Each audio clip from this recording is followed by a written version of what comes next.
இப்போ மூவிக்குள்ள நீங்க ஸ்கூல் பாயா வர சில சீன்ஸ்லாம் பார்த்தேன்.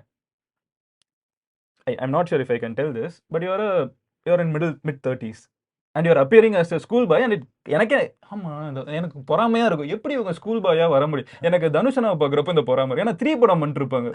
அசால்ட்டா 2 குழந்தைக்கு அப்பா போயிட்டு அவங்க அப்படி வந்து ஒரு ஸ்கூல் பாயா வருவாங்க. நீங்களும் அப்படி வரீங்க. அது எப்படி அந்த ஃபிட்னஸ் அந்த ஜோன் எப்படி? ஃபிட்னஸ் நான் வந்து 2011லேருந்தே ஒர்க் பண்ணிட்டு இருக்கேன். So okay. Diet and fitness ரொம்ப ரொம்ப ரொம்ப இம்பார்ட்டன்ட் நான் நினைக்கிறேன். இப்போ மியூசிக் நீங்க பண்றதுல, உங்களோட மூவி அப்படிங்கிறத தாண்டி, நீங்க வந்து பண்ற மியூசிக் வந்து சில இது வந்து வேற லெவல்ல இருக்குது. சிலது வந்து அந்த அளவுக்கு பெர்ஃபார்ம் பண்றதில்ல. Like with crowd. அந்த ஒரு டிஃபரன்ஸ் அப்படின்னு சொல்றப்போ, அது வந்து இல்ல அது கிரவுடோட அதுக்கு ஒப்பீனியன். காரணம் இருக்கு, நான் சொல்றேன். அதுக்கு ரீசன் இருக்கு. என்னன்னா, நான் ஒரே ஃபார்மேட்ல பாட்டு பண்ண மாட்டேன். இப்ப எனக்கு ஒண்ணு ஒர்க் அவுட் ஆயிடுச்சுன்னு வச்சுக்கோங்களேன். அதையே திருப்பி திருப்பி திருப்பி திருப்பி ம். நான் பண்ண மாட்டேன். எனக்கு அது பிடிக்காது. எனக்கு அது it kind of bores me. இப்ப நான் ஆயிரத்தில் ஒருவன் பண்ணேன்னா, நான் திருப்பி ஆயிரத்தில் ஒருவன் பண்ணவே இல்லையே. ம். ஆயிரத்தில் ஒருவன் மாரியே எனக்கு கூட நான் பண்ணல.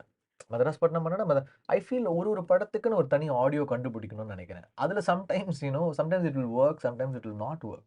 அதுக்கு அது வந்து என்ன சொல்றது, அந்த டைமு, அந்த அந்த ஆடியன்ஸ் மைண்ட் செட்டு, அப்ப நம்ம ஒண்ணு பண்றோம். ஸோ நீங்க நீங்க ஒரு ஒரு வாட்டி புதுசா பண்ணா தான் நான் இப்ப நான் வந்து ஒரு 17 இயர்ஸ் சர்வைவ் பண்ணியிருக்கேன். 100 படங்கள சர்வைவ் பண்ணியிருக்கேன் நானு. 100 படங்கள நான் சர்வைவ் பண்ணிட்டேன்னா, ஒரு ஒரு வாட்டி நான் ஏதாவது புதுசா தான் பண்ணணும். இப்படிதான் எனக்கு ஒர்க் ஆயிருக்கு. ஸோ அப்ப நான் வந்து சில மேஜரா ஒர்க் ஆன படங்கள் இருக்கும். சிலது ஒர்க் ஆவாது. நம்ம எதுவுமே பண்ண முடியாது. ஆனா எஃபோர்ட் பார்த்தீங்கன்னா, 100% நம்ம எல்லாத்துக்குமே போடுறோம். அதுல கதையும், அந்த இதுவும் செட் ஆயி சூப்பரா வந்துச்சுன்னா, அது வந்து அன்பீட்டபிளா இருக்கும். அது வந்து யாருமே டச் பண்ண அதான் முடியாது. உங்களுக்குன்னு அதுக்கு சில டைரக்டர்ஸ் இருக்காங்க. இப்போ அப்படி இல்ல. சுதா இப்போ கொங்கரா சுதா கொங்கரா இதான் ஃபர்ஸ்ட் டைம் நான் வேலை செய்றேன்.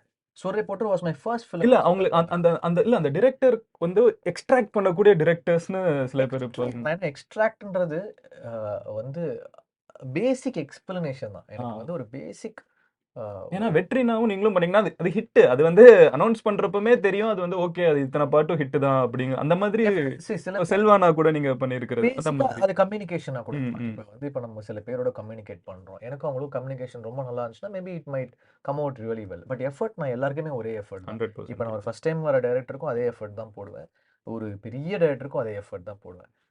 எக்ஸெப்ட் ஃபார் நான் சொன்ன ஆயிரத்தில் ஒருவன் வந்து என்னுடைய என்னுடைய மேக்ஸிமம் எஃபோர்ட் போட்ட படம். அவ்ளோ எஃபோர்ட் போட்டு பண்ணது ஆயிரத்தில் ஒருவன். 2 எப்போனா? நீங்க டைரக்டர தான் கேட்கணும். ஏன்னா எல்லாரும் இப்படி சொல்லிட்டா என்ன பண்றது? அவரு தான் கூப்பிடணும். அவரு கூப்பிட்டு ஆரம்பிச்சாருன்னா ஆரம்பிக்க வேண்டியதுதான். ஓகே. பட் அந்த டிஸ்கஷன்லாம் போச்சா? பேசுறாங்க. தெரியல, நடந்துச்சுன்னா சந்தோஷம். ஓகே.